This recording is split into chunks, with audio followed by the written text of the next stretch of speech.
Good evening and welcome to Space Cities, and I'm your host, Robert Perala. And Space Cities is a show about scientific phenomena, space exploration, and metaphysical and spiritual principles. And with us tonight we have the very distinguished and exciting Mr. Randolph Winters. Well, thank you. Thanks for having me, Robert. And Randolph is the author of The Pleiadian Mission, A Time of Awareness. A highly touted, very exciting book here that we're seeing all over, and we've been getting phone calls and letters and people asking about our what do we know about the Pleiadian Mission, and what do we know about Randolph Winters, and we finally got you on the show, and indeed it is exciting. Randolph, this is a very controversial science. Extraterrestrials, UFOs, the thought of potential merge between our culture and another culture from outer space. How did you all get started in this? Well, for me it started, I believe it was 1979, and it started much the way it does with most people. You either have a sighting or you see some pictures that grab your attention. In my case, I came into possession of some beautiful, clear daytime photos of what I believe to be extraterrestrial craft. They turned out to be pictures from Switzerland, from a little Swiss farmer named Edward Albert Meier. And the pictures had been brought over by Colonel Wendell Stevens from the Air Force. Once I saw the pictures, there was, I don't know, something kind of, snapped a little bit, and I thought, well, this looks pretty important. If human beings are really coming somewhere from way out in space, imagine what we could learn from them. And I suppose I got a little preoccupied with it for a while, carried the pictures around, showed them to friends, like, what do you think of this sort of thing? Right. And, because we really are on the verge, I think, of coming in contact with the family of man and the universe, and it's a pretty exciting time, I think, here for the people of Earth. Yeah, no doubt about it. There's changes all over in our consciousness. We seem to have much more awareness of our divinity, our mortality, spirituality, and the big question is what's the extraterrestrials doing in all of this? We've seen it foretold in the Bible, the Gita, the Torah, the Sanskrits, the Egyptian aspect. When it comes to the Pleiadians, what do we really have in the Pleiadians? What's their history? What do we know about them? Well, the Pleiadians represent a really unique opportunity for us to find out about ourselves because they're human and they tell us that they are related to us. Apparently, we have some common ancestry with them. When Billy Meier in Switzerland began to have contacts with these ETs, when they came out of the craft, not only was he happy to find out that they were human, they looked just like us, and they live on planets very similar to ours. They live in a physical realm just like we do. And it's an opportunity for us here on Earth to come in contact with extraterrestrials on a friendly basis, because it's quite possible that many extraterrestrials out there are a little more aggressive, perhaps not as friendly toward us.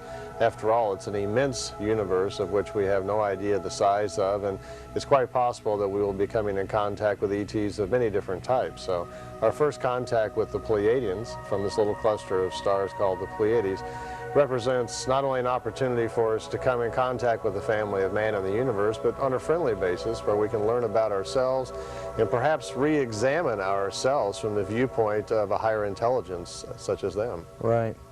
We see more and more the phenomena of the spacecraft coming about and showing itself in places like Mexico and Peru and certainly the United States as well. It seems more and more that with this visitation that it seems to be preparing us for something. What do you think's ahead for humanity? Well, it's pushing us. It yanks us out of our reality. Someone may be sitting in their office, working at their job and doing their normal thing, and then all of a sudden they see on the news where there's an extraterrestrial spacecraft floating over the city of Mexico. And this wakes them up, and changes the size of your thinking, pulls you out of the box that you're normally living in. Right. And that's what's really happening to us as a society. The idea that extraterrestrials are coming here and that they are going to force us all to wake up and see ourselves in a different light, because extraterrestrials are far more advanced than we are technically and spiritually. Their understanding of us and of life is quite different.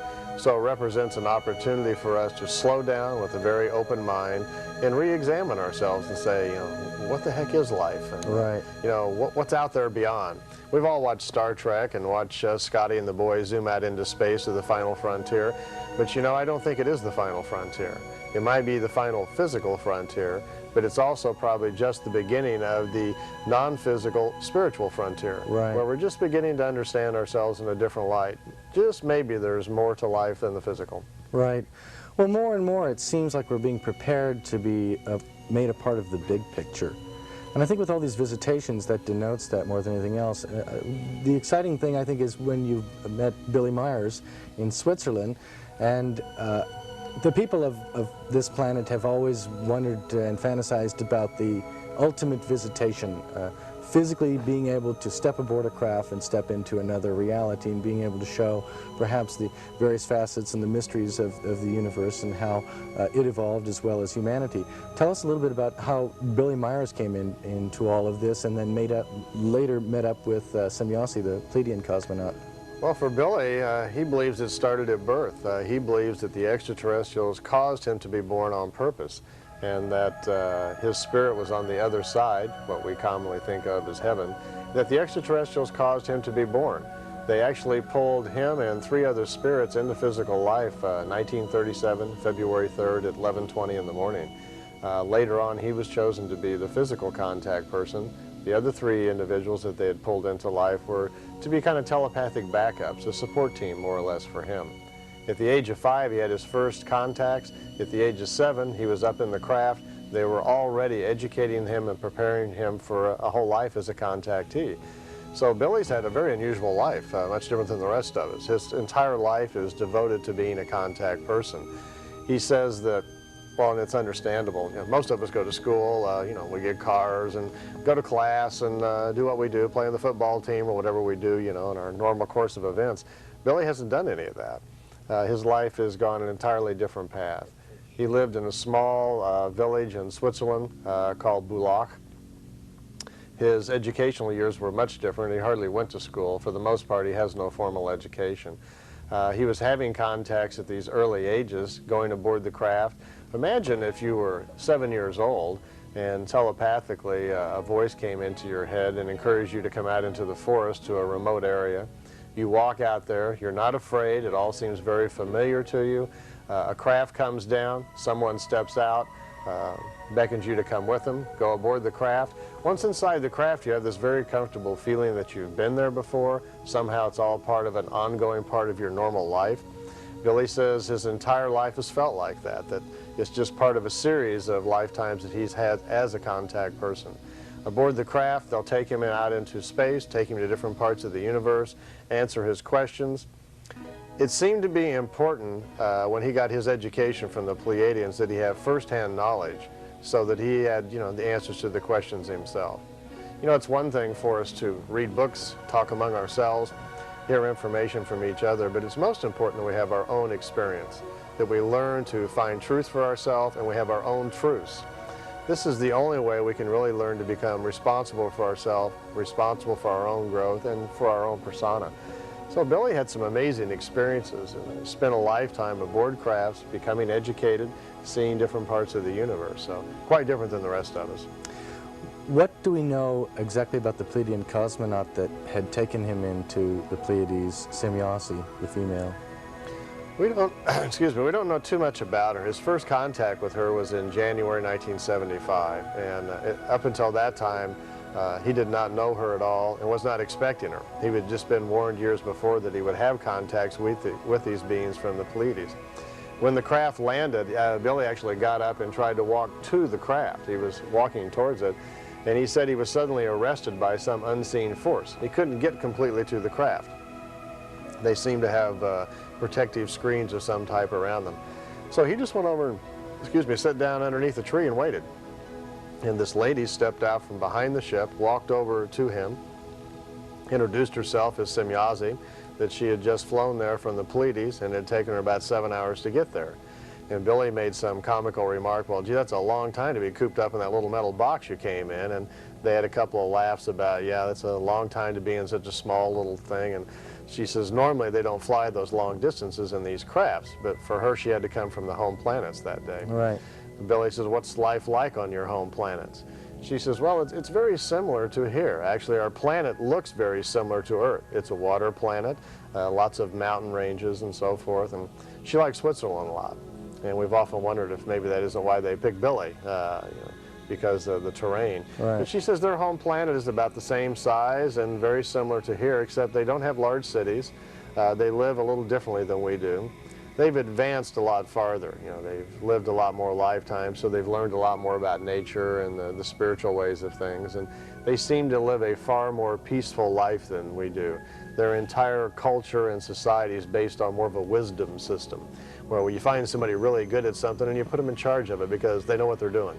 There's no politics, there's no government, there's no money, there's no elite power groups, no wealthy families and bankers, and all the things that we have here on Earth that control our, it's a cooperation. Yeah. Yeah. Imagine if we here on Earth just take anything like education and say, well, let's go find 12 wise people who really understand education, and let's put them in charge of it. Yeah. And let's don't have it anything to do with economics. Yeah. Yeah, let's just do whatever it takes, whatever is necessary to raise our people with the best education possible, based on wisdom. Right. Well, we don't do that now. It's all based on economics and bankers. Sure. If they don't give us the money, then we cut the budget and no more teachers and out with the textbooks or whatever. So they live in a totally different type of environment than we do. So perhaps it can serve as kind of a role model for us to kind of, for us to get our own act together. Right. Well, all that can be found right here in the Pleiadian Mission, and that's in all of your bookstores near you, A Time of Awareness, and it certainly is. I've been looking through this book now for a number of weeks, and to tell you the truth, it's turned out to be one of my favorite books, too. And there's a few things that come to mind here. When we talk about the Pleiades themselves, the Bible refers to them as the seven sisters. We refer to them in a number of different ways, but specifically there are the seven central suns. And around that revolves around roughly how many planets in the Pleiades? The star chart has changed. I think we started charting the Pleiades in the 1500s in France, and at that point I think they came up with about 250, approximately. I don't remember exactly. And I think at this point, because of advancements with telescopes, that we are probably over 2,400 planets right now in the Pleiades, we believe. When we look at them, you can see them. Many of you probably follow the Pleiades in the winter months. Depending on where you live on the planet, in the winter months in the northern hemisphere, you can usually see them in the evening. And there's generally 6 stars visible to the eye. They're thought of as the 7 stars, but apparently we can't see them as well. Maybe that's just because our air is getting so bad we can't see them anymore. But years ago they could see 7, now we see 6. So, there's a great Indian story about the Pleiades. You referred to many of the other writings. They've shown up all over the place in the Quran and the Bible. There's a lot of references to the Pleiades being the home of human life. But I think the Kiowa Indians have the really nicest story. They refer you're familiar in Wyoming, there's the Devil's Tower that we all saw in Close Encounters, and the backside of it looks like some big animal has clawed it all down. Exactly. Well, the Kiowa Indians tell the story that there were 7 young maidens running from a bear. And that they were running away from it. And the spirit told them, don't look back, don't look at the bear, and you'll be safe, that you'll be saved by the Great Spirit. And as they were running towards Devil's Tower trying to get away, one little Indian girl looked back at the big fierce bear that was chasing them. And that's the 7th star that we can't see up there. And as the others, as they ran away, the Great Spirit in the sky pulled them up and saved them. And the bear, in an attempt to grab the little girls as they ran away, clawed at the mountain range, and that's the bear claw on the back of Devil's Tower. And so the Kiowa Indians believe that the Great Spirit in the sky, which is from the Pleiades, saved their little girls and is their guiding spirit. Yeah. It's interesting that in the Bible specifically, it says you are descendants of the sons of the Pleiades, and when I examined that a little bit further over a period of time, I found out that they were really talking about a declaration on the sky. I know that I've spoken with a number of conservatives, and I say, what do you think that means, that you're descendants of the sons of Pleiades? And somebody said, well, I think that must have been an area near Damascus or something at the time. And I said, no, I think what they were trying to tell us is that they were talking about a declaration on the sky, that in fact man's stellar heritage is really coming from the stars. It also makes other references that you are sons of Sirius and sons of Arcturus. Well, I have that in the book. I was very interested in the history of the Pleiadians and how it may fit into how we got here. In the book, I have a whole chapter devoted to just the chronology of history and of man. And the Pleiadians explain that long ago, about 22 million years ago, in the Lyra section of the sky, there was a race of humans that came to Earth. And that was the first time that the Illyrians came here and brought the white race to Earth. That Earth naturally developed a life on its own, but that was the brown skin race. Later on, several million years on down the road, other races begin to come here also. And over the last 300,000 years, we've had races from many different areas come here. The Pleiadians spun off from the Lyrians about 230,000 years back and found their own little cluster of stars there to build their planets in. At that same time period, many other people from Lyra spun off and went to Orion, Hyades, Andromeda, and other areas. So we have human life really all over our galaxy, and it all seems to go back to the constellation Lyra as near as they can tell. So primarily we're all kind of like one big family from this Lyra constellation. The Lyrans, or Lyrians as some people pronounce it, have for the most part destroyed themselves. They still exist, but there's apparently only a couple of planets left, and they're peaceful now, fortunately. But the Pleiadians that are coming to visit us here today are descendants of these Lyrans and talk about that terrible history. But now it's giving us a view into how we all wound up here. Because we have such a mixture of races and colors, and most importantly, we have such a mixture of levels of evolution here on Earth. Some of us have lived a lot of lifetimes, some people have lived only a few lifetimes, and that contributes to our problems here on the planet. It makes it very difficult for us all to get along. It's just like going to school. If you have someone who's already been educated in the 12th grade or something, it's very hard for them to hang around with people with far lesser education. So I think we're learning a lot, not only about our history and how we got here, but a little bit about why we're having so much trouble getting along here. Right. You stated also in your book, as far as the evolutionary process of mankind and the Pleiadian involvement, that there is another true testament to Emmanuel, who was later, of course, called Jesus Christ. That's very exciting. What's that about? Oh, gee, I mentioned earlier that Billy had the opportunity to travel on the crafts many times. And it was, I believe he was 19. It was in 1956. He had the opportunity, at the request of the ETs that were teaching him, to go back in time and actually see some of our historic moments. Well, Billy was very fascinated with the idea of learning more about Jesus, or Emmanuel is what his real name was. And so the extraterrestrials that he was having contacts with at the time says, well, you need to see for yourself. So they have a technical ability somehow to move the crafts in time. Billy said he went aboard the craft. The craft somehow moved away from Earth, and it moved far enough away that Earth appeared just like a small ball, much like we see the moon now. And when they were a distance away from the moon, suddenly the craft raced back in towards Earth, and when they came back into Earth, time had changed, and they were back approximately 2,000 years. Actually, it was 4 days before the time of the crucifixion. Billy says they left the ship. They spent 4 days on foot, walking around the area and learning and becoming educated. And on the last day, he had the opportunity, he said, to stop alongside the road and for 20 minutes talk to Emmanuel. Wow. Now this sounds incredible.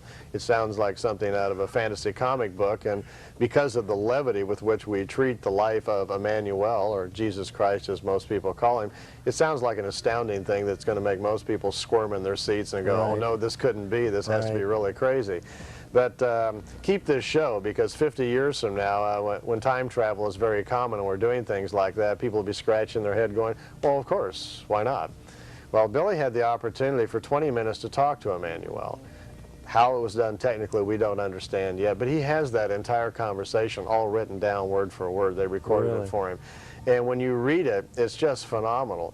To begin with, as soon as he was approached by Emmanuel, who had tremendous spiritual powers about him, walked right up and introduced himself to Eddie, as he called him then. His nickname when he was a boy was Eddie. And says, welcome, Eddie, and took his hand and says, sit down over here. We don't have much time, and I know what you came for, and I know your questions that you're seeking here, so let's get right to it. And Eddie, as he was called then, was a little taken back because the man just seemed to know his thoughts very play-like, and they got right to it. And he says, you've come here curious about my life, wanting to know if it was real and what my teachings were about. They had this conversation that goes on, and just a few minutes into the conversation, Eddie says to Emmanuel, he says, there's kind of a sadness about you that I didn't expect to find. I can understand after meeting you why you are so revered and put in such a high place, because you're obviously a person of such great spiritual development. But what is this unique sadness about you that I seem to sense? And Emmanuel was a little taken that someone would notice that. He was a little surprised. And he says, with all of the great knowledges that I have, and with all the things that my father has taught me and the other celestial sons and daughters that have come here, he says, I have immense spiritual knowledges about the universe and about life. But it's very, very difficult for him because he could spend an entire afternoon explaining these concepts to, say, a group of people and come back the next day and they got it all messed up. They couldn't understand it. So it was very frustrating for him as a teacher and as obviously as a humanitarian that he was not able to communicate and be of greater benefit to the people that he was trying to serve. And this was kind of a sad thing in him. And Billy says, well, Billy was reluctant to talk about the crucifixion. He wasn't sure if he knew about it because we're one day before the event was going to happen, before he was going to be caught at Mount Olives. And so he kind of cautiously says, are you aware of the future events in your life? And Manuel just, oh yes, I'm very aware of things. He says, the gift of seeing the future is one of my stronger ones. And he says, I've always known my whole life in its entirety. I know why I'm here. As a matter of fact, 3 days ago I had a few rather important moments alone with myself trying to decide whether or not to go on with the events of the next few days because I know they're going to be very, very difficult for me. But he says, yes, I'm aware of the crucifixion and what's going to happen and all the events that are going to take place, but it needs to happen in history to pull people together. He says, you have no idea how spiritually lost people are in this time. You can go to every street corner and everybody has a different view of what life is. He says, at least the events that are going to happen to me in the near future will serve to pull people together, give them some common ground, and give them some spiritual direction which will feed them. So he was very concerned about all of that and decided he knew that it was going to have to happen. It was going to have to go forward with it. So he was sitting right there telling Eddie that, yes, this event has to go down and I have to get up from this place after I talk to you and walk into that area and let the future happen. Without a doubt, when it comes to Billy Meier's in this book, it really, I couldn't help but thinking these were startling and intelligent wisdoms from a man who obviously has had a very deep-rooted spiritual connection and a physical connection with the phenomenon of unprecedented proportions. You lived with Billy for how long here? Well, I made 3 trips over there. I just stayed for a while, went back and forth, and in the summer of '87, I had him to myself. I showed up in May, and there was hardly anybody else at the house, and he was there, and we had nothing to do, so I had him all to myself all summer. Wow. So that was a great time for me. He'd wake me up in the morning, he'd come out of the house, and he prepared a little van for me that was behind the house. So he'd come out in the morning and call my name and wake me up, and I'd get up and we'd go have a little breakfast and spend the day together. So it was an exciting time for me to grow and to learn and to discover all these things. And I found out that he'd had so many experiences that we didn't know anything about. We've all seen some of his photos, of which we're going to see a little bit later on.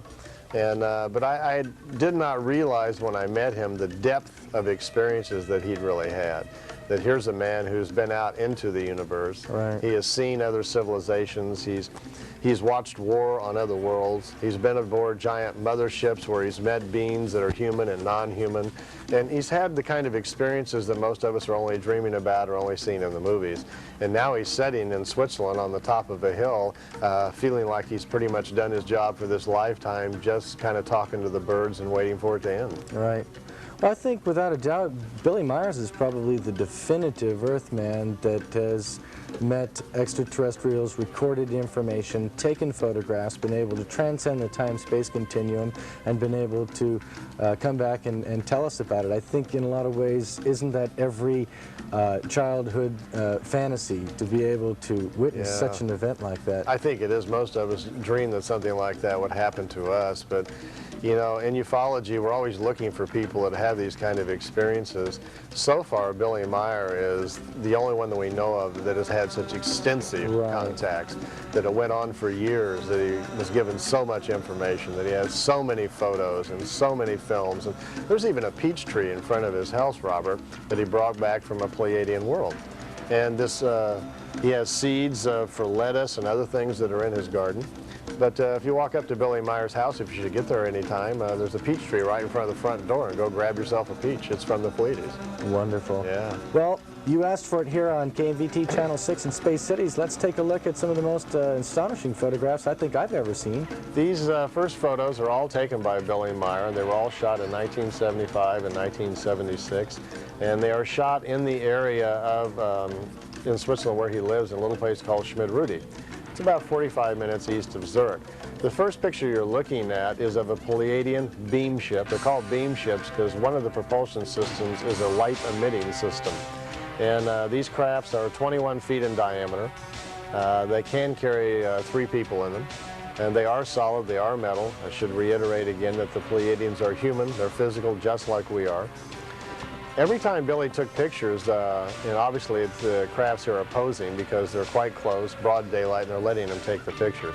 Typically, Billy would take sometimes 2, 3 rolls of film within minutes whenever he would have a contact.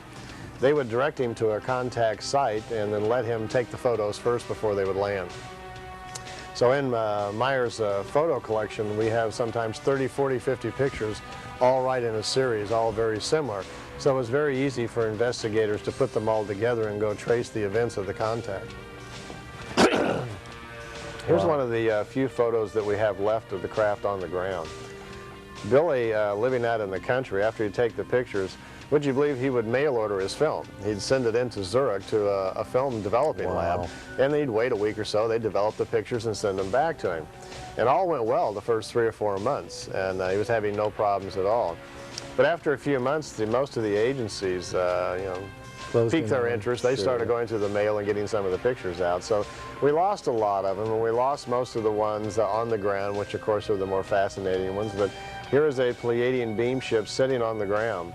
Quite a few of the contacts, Semyazi, his Pleiadian contact person, would actually get out of the craft and sit down on the ground and they would talk. In most cases, Billy would have like a list of questions prepared, either by himself or the people around him. I think that was a large Pleiadian person passing yeah, through the time zone. We've had alien contact. We've had a contact right there. Here's a little closer shot of the craft. Billy had asked on a few occasions if it was possible for them to pose the craft around known objects, because by that point scientists, of course, were challenging his photos, wanting to know about them. And so Billy asked them if they could move the craft close to a known object, like a tree that was known in the neighborhood, which they did. And we've got a couple of shots here, I believe, of the craft going around and around this tree. I've only got a couple here today, but there's actually quite a few shots in this series. There's about, I think, 9 or 10 of them. And along with that, he did take some movie film also of the craft moving around this tree. Now notice this craft is slightly different. It has a little different cupola, which is what we call the center area of the ship, and the unusual edges around the craft. The pictures we saw of the first craft, of the smoother flying saucer type craft, has interdimensional capabilities. This craft also has time travel capabilities. So if you see one of these and have the opportunity, you might want to request that they take you for a ride in time. Right. Something that still sounds really amazing to us, but as we understand more and more about the matrix of the universe, it's probably not near as astounding, as we think.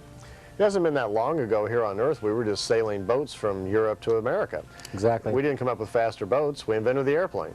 And then we had a breakthrough, we came up with jets. So we are on the verge of some other major breakthroughs in technology, and traveling around the universe then will not seem so, preposterous. This is, of course, all of Billy's pictures were put into the photo lab, quite a few of them, I mean, to test them out in case they were fakes, whatever. And this is how they do it. This is a blow-up here, pixel by pixel blow-up, done in the computer of one of Billy's pictures. And here the computer has filled everything in so they can very clearly see the craft and analyze it. They also discovered the fact that these craft put off a form of field energy, which is detectable in the ultraviolet radiation spectrum. So if you're out there thinking of making a fake UFO picture, we can figure them out today, because your fake little model better put off a gravitational field, or we'll be able to detect that. Yeah, that's the real true test. Here we have two regular craft and then two smaller ones. Those two smaller ones are remote craft. They're sometimes called telemeters. And they apparently have hundreds of these small remote discs. They're around the planet all the time. Robert, this is how they listen to our ideas. Apparently what they're doing is they're studying us from more of a spiritual viewpoint. They're fascinated with listening to our material mind, create our logical conclusions, and how our spiritual self listens to that. Wow. So basically a telemeter ship would be an unmanned craft. It's an unmanned craft that sends out visions and ideas that people pick up. Wow. Well, they have been very clear that maybe as many as 20,000, 30,000 people at any given time might be picking up visions and ideas in their sleep and in their meditation. They want to catch people when your thinking is clear, when we're not driven by ego and other emotions, you know, that drive us during the day. They want us to be clear and open in our thinking when they do these. So these small telemeters broadcast these visions and ideas. People pick them up. They listen to our conclusions, and they are basically examining us at a spiritual level. Sure. Yeah. I think we've got a couple more here. Oh yeah, Meier's original photo sessions lasted 75 and 76, and then in October 78, the contacts kind of came to an end. They decided that that was enough, that it no longer suited their interests, so they stopped them. And then in 1981, they came by and they had this new craft, and they offered to let Billy take some photos of it. Now this craft is what's called a matter displacement device. Does not have a normal propulsion system in any way, shape, or form that we understand. It apparently has the ability, and here it is coming in right behind the house, it has the ability to literally convert itself into what are called fine matter particles and displace itself, reappearing anywhere within the galaxy. Wow. It just blinks out and blinks in. By the way, Robert, I'm real familiar with this scene right here because that little van right there. That's where you stayed. That was my bedroom, yeah. That's your house. Yeah, I slept in that for months right behind Billy's place there. Wow. And you can see, unfortunately I wasn't there the day that this craft came in and came over the van, but that was a pretty exciting time. Wow. Remarkable. Simply remarkable. Now, Billy took the best UFO photos we've ever seen. He really put the UFO community up on their ear and made everybody pay attention. He's kind of the father, like you mentioned, of all UFO cases. And even though these pictures were taken 20 years ago, we so far have not found anybody else that's had the level of contact and measure of proofs that had been provided by the Meier case. I was in Florida. Here's some new photos. I was in Florida about 1.5 years ago, and after a talk, a man came up to me, told me his name was Adrien, said that he'd been having contacts with the Pleiadians, and began to show me photos from his photo album. Now, his contacts are not as extensive as the Billy Meier situation, but as you can see from some of these pictures, they're very similar.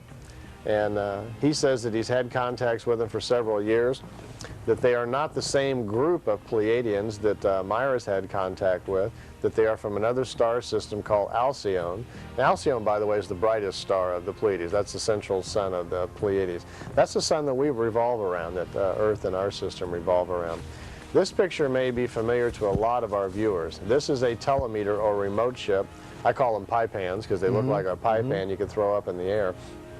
And the crafts are also seen down around Mexico City. There are literally hundreds of people down there to see the small pie pan shapes circling around the volcanoes. Here's a beam ship. Now this one is a little unique. Right down at the bottom of the picture, you can just see the head of the contact man. Right. He's gone outside of Miami where he lives to a location they've led him to, and craft is coming in. You can see it in the top of the picture. It's not often we get a photo of a person going out for a contact. Right. Here's one up in the clouds. He's in a craft. I looked out the window and saw one next to him. By the way, this picture, because it was in the clouds, I thought was a very exciting one to have analyzed. We have the original negative for this picture. It's been analyzed by Donald Selwyn, who was a NASA consultant, and gave it a very good, clean bill of health. He was able, on the negative, to detect the magnetic fields coming off the craft, and said this is definitely a real photo of some flying metal object up there. This one's quite unique. We hear reports occasionally of people saying the crafts become invisible or they change shape, but we've never really seen any photo proof that might help us believe that, and here we do. If you look closely at this, you can see the clouds through the ship. What is happening here is, it's explained by Adrien, the man in Miami, that these crafts have the ability to power the field up around them, the field of energy that encompasses the craft. And once the field of energy is fired up to a certain resonance or a certain harmonic, which we don't understand yet, it seems to distort light. The craft is still sitting there in solid form, but we can't see it. It looks invisible to us. We can look right through it. And he took this picture with a Polaroid, and because the lens is slow on a Polaroid, it's a little cheap camera that operates at a 1/30th of a second, just as he took the picture, the craft was disappearing and we can see the clouds right through it. Remarkable. Wonderful. Yeah. Here's where he lives in Miami, and he's taken this photo off the balcony of his home, right in the back.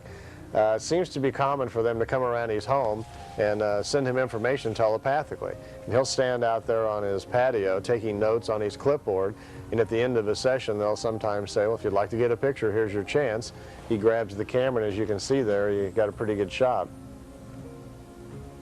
Wow. To me, what is exciting is the fact that these are very similar to the same pictures that Meier took. Right. Same type of craft, very similar. There's a consistency there. Yeah. 20 years later, somebody else seems to be getting pictures very similar. This is his patio in Miami, where he gets his education. He's taking the pictures through the bars on the patio. You can just barely make out that there are 4 discs looming out there. He was far enough back from the patio bars that it seemed to throw the exposure off, so he took another one a little closer. Wow. And here you can see them. Here we've got 3. There was actually 4. There's a 4th one on the left side, and he snapped a couple of pictures after that, and there were 9 of them there in a V formation. So here we have 3 crafts which are clearly in view in broad daylight right in the middle of Miami. So there we have a pretty good photo display of some flying discs. Some of the best I've ever seen, without a doubt.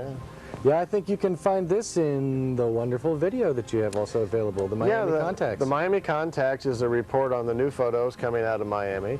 And if you don't mind me touting my own tape here, we won the EB Award this year. This is the EB Award. We were voted the best UFO documentary of 1995, really based on the photos that are in there.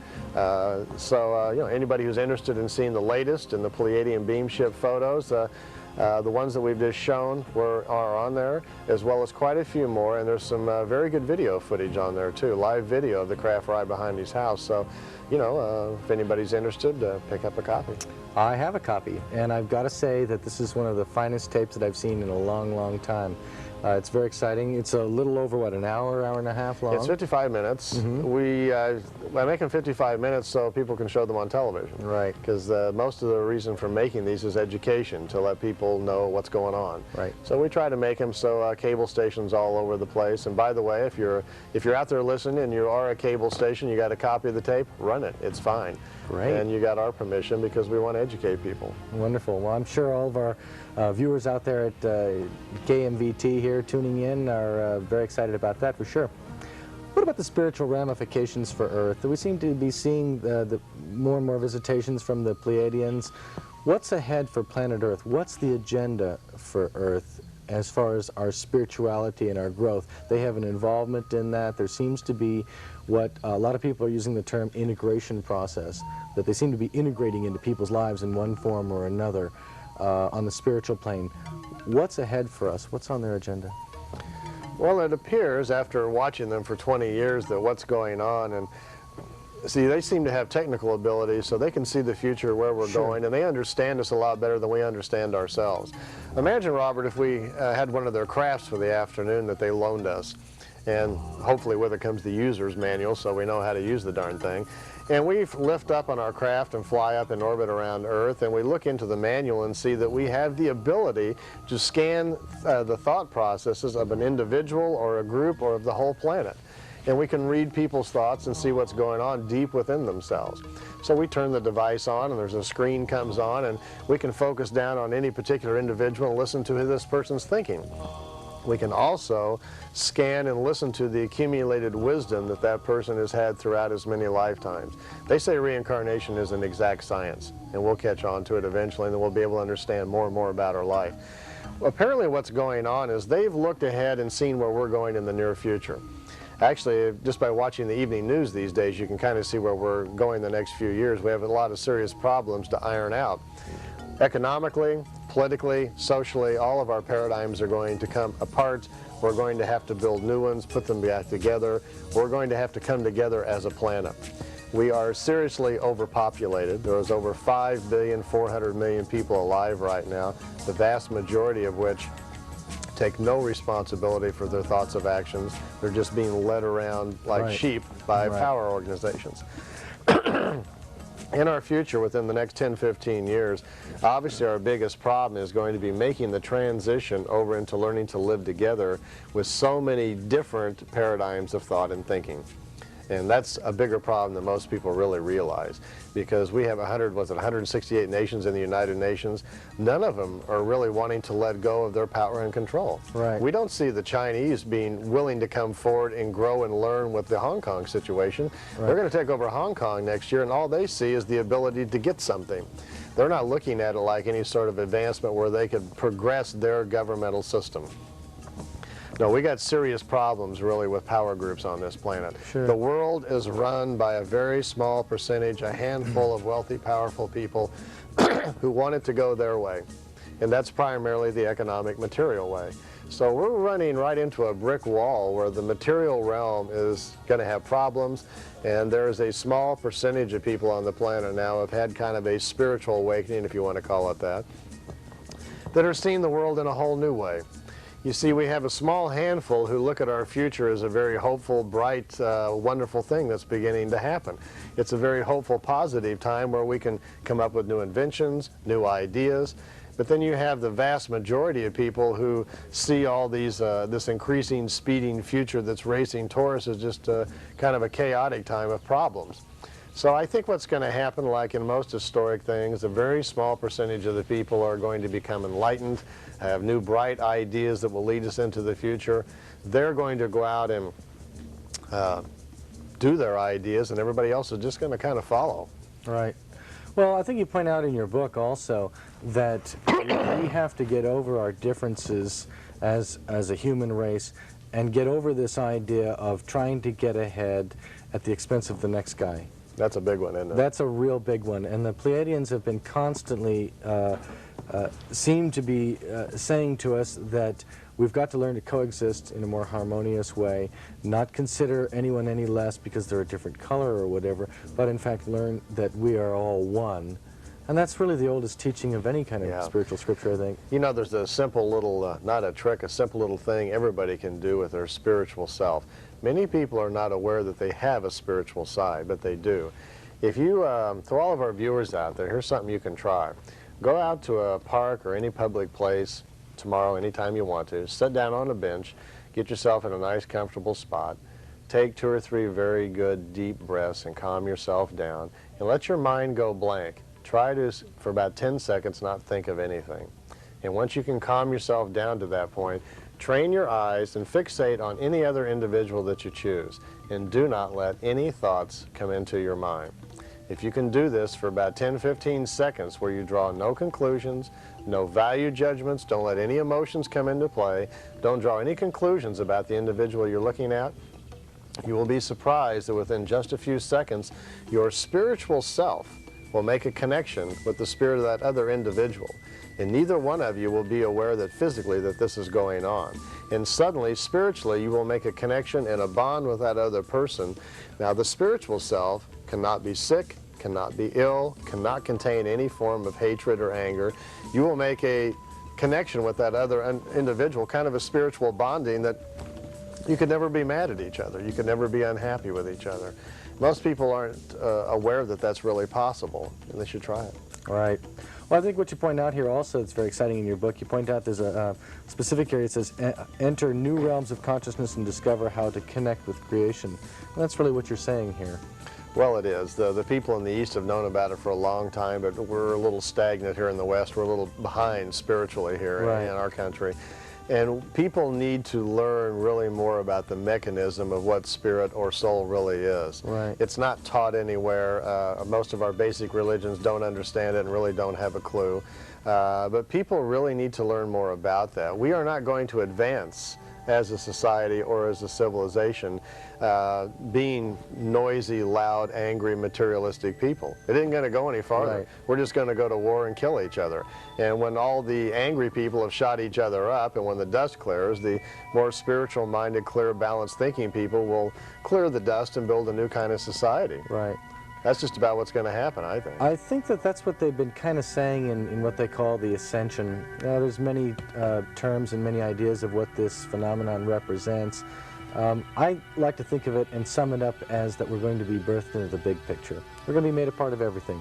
And wouldn't that be the ultimate goal of humanity? I don't think God had it in mind for us to be just confined to the earth in this way, but rather was when we are perhaps worthy or ready consciously, that we could be a part of all of creation and all of the stars. It literally says that in the Bible, the Gita, even in the pyramids, there are hieroglyphics that make note of the fact that man is made a part of the universe at some point and is walking amongst, as the Bible says, the angels, or walking amongst, of course, our other celestial brothers and sisters, the Pleiadians. Well, we are part of creation, and most people just aren't aware of it. If they take a vacation, for instance, and travel to the east and take a class in any kind of meditation, quickly within a few days they'll show you some basic meditative practices that allow people to get in touch with that. Right. You know, we are in touch and are part of creation all the time. People just don't use the mechanism.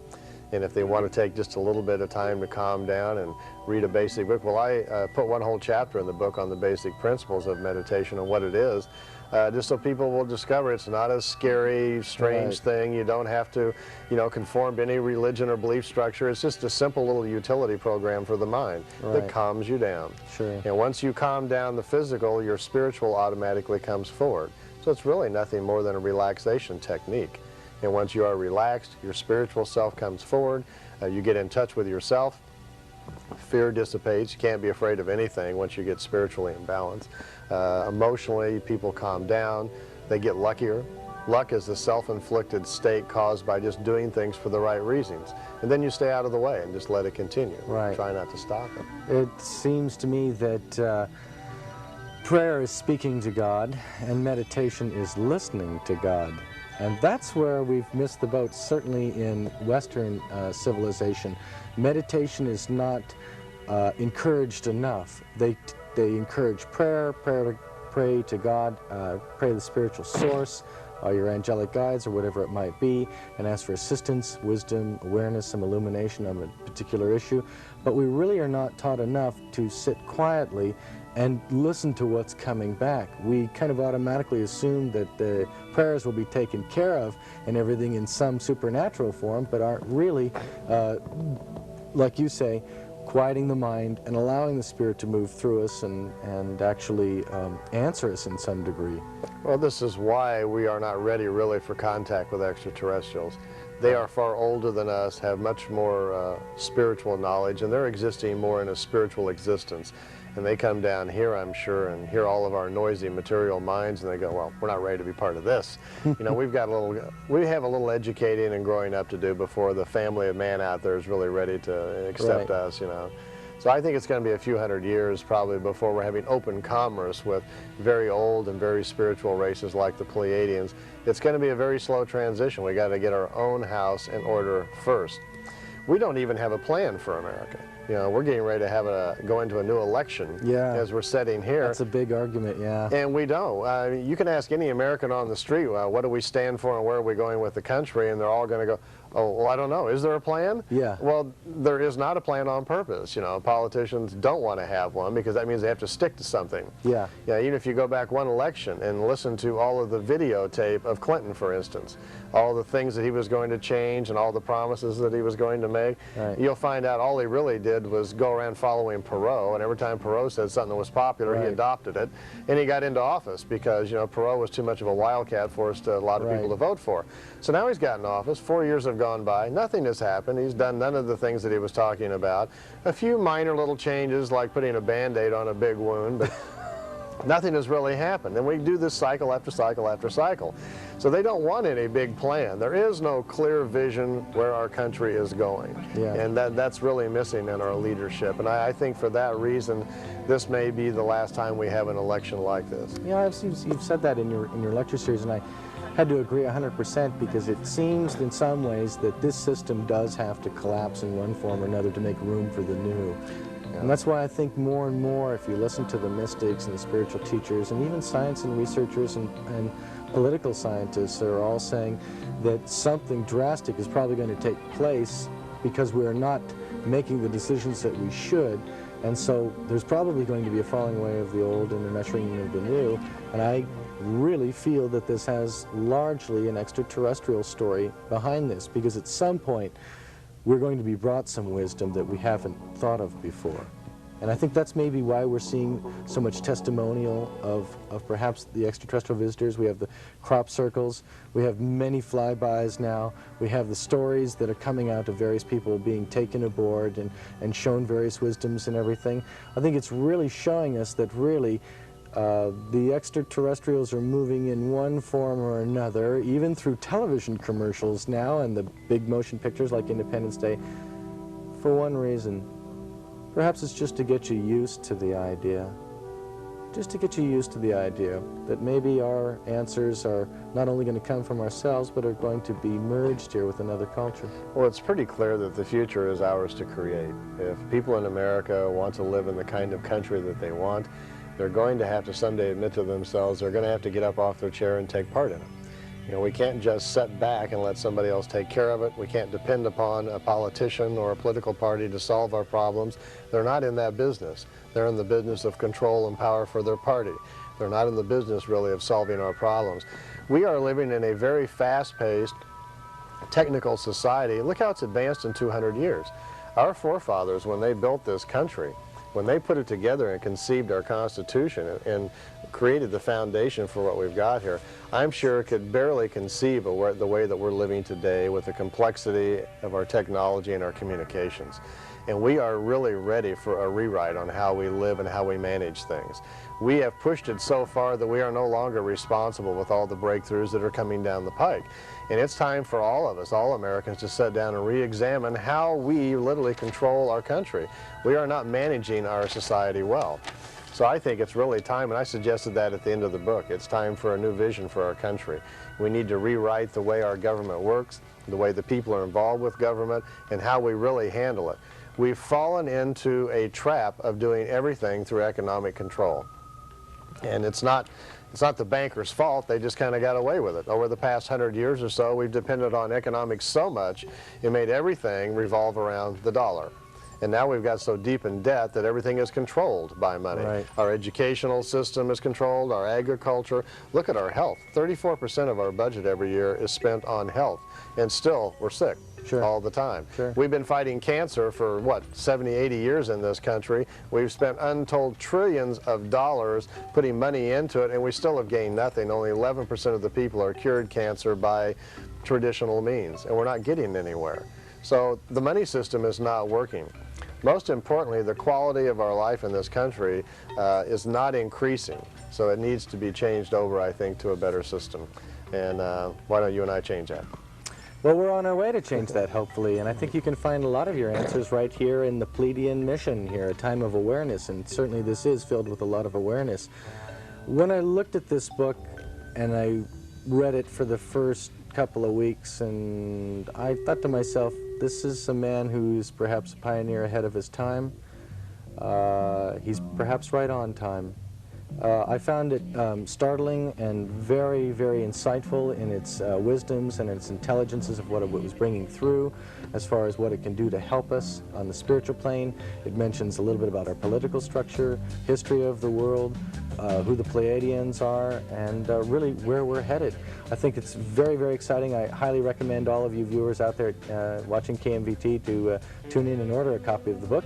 And you can order a copy of the book here if you'd like to contact Randolph Winters. You can contact him at P.O. Box 1270, and that's in Rancho Mirage, California.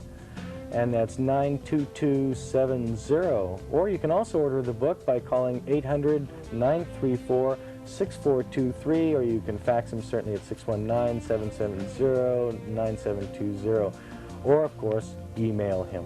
And without a doubt, I think they're going to find some very, very neat things that you have. You also have your videotape, you have audio tapes, you have the book. You also have, you sell the book, The Talmud of Emmanuel. Yeah, we have that. It's published by Blue Water Press, and religion is one of the concepts and paradigms that people need to start talking about. And when we go to the table to discuss anything, you need to be well armed with some education. Right. So that's really what we're trying to do. We're trying to educate people as much as possible so we can all get together and create the kind of future that we want. Well, I think that's absolutely correct. More and more of what I hear you say, I'd have to say that the difference between success and failure is the awareness and wisdom in between, and certainly your book is bringing that information, that's bringing the wisdom in between. If you'd like to write us here at KMVT Channel 6 at Space Cities, P.O. Box 487, Mountain View, California, 94042. Thank you very much for watching, and keep those cards and letters coming. and without a doubt, Randolph, it has been more than a pleasure of you being on our show here, and I think that we've had a wealth of information here, certainly the most startling photographs I've ever seen, and you've ever seen probably too. And real quickly, you also have your retreat coming up. Can you just tell us in 30 seconds what that's about? Well, we do. I'm concerned that people have access to the spiritual information. So during my time being able to spend with Billy Meier, I found out there was an immense amount of knowledge about life. So we started a 2-day retreat that's going on, and people can call for information. The 2 days will be spent really on the spiritual lessons, understanding more about life, what life is all about, what a universe really is. And I think the more important part is to aid people in the understanding of how to discover more about themselves, to find those parts in themselves, their spiritual subconscious, their spiritual consciousness, which helps us learn, and our connection to creation. And we want to show people how to meditate, how to discover their spirit, how to make use of their own spiritual self, so they not only have access to the knowledge of creation, but they have access to the accumulated knowledge that they themselves have earned going through their lifetimes, which gives them a better understanding of who they really are and why they're acting the way that they are. So our 2-day retreat really is kind of like a spiritual school. And we're just starting them, and people, of course, if they're interested in that sort of thing, please write or call, and we'll send them itinerary, and hopefully they'll come on down. Great, wonderful. Well, I want to thank you very much for being on Thanks, Space Robert. Cities. It was a real privilege, and we'll look forward to seeing you all tune in here at KMVT Channel 6 for Space Cities and our future shows, and stay tuned, and don't forget, get the Pleiadian Mission, A Time of Awareness by Randolph Winters. We'll see you real soon. Good night.